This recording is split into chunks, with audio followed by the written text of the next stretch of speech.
కోతి మరియు మొసలి అనేది పంచతంత్రంలోని ప్రసిద్ధ కథ. ఒక చెట్టు మీద కోతి ఉండేది. అది నది ఒడ్డున ఉండి, రుచికరమైన పండ్లను తిని ఆనందంగా జీవించేది. ఒకరోజు ఒక మొసలితో స్నేహం అయింది. కోతి తిండి పంచింది.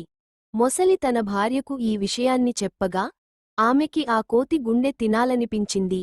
మొసలి దానిని మోసం చేసి నదిలోకి తీసుకెళ్ళింది. అయితే, కోతి చురుకుగా స్పందించి, నా గుండె చెట్టుపైనే ఉంది, అంది. తిరిగి ఒడ్డుకు వచ్చాక, వెంటనే చెట్టెక్కి తప్పించుకుంది. ఈ కథ చురుకుతనం, సమయస్ఫూర్తి, మోసాన్ని అర్థం చేసుకోవడం, నమ్మకాన్ని ఎలా కాపాడుకోవాలో మనకు నేర్పుతుంది.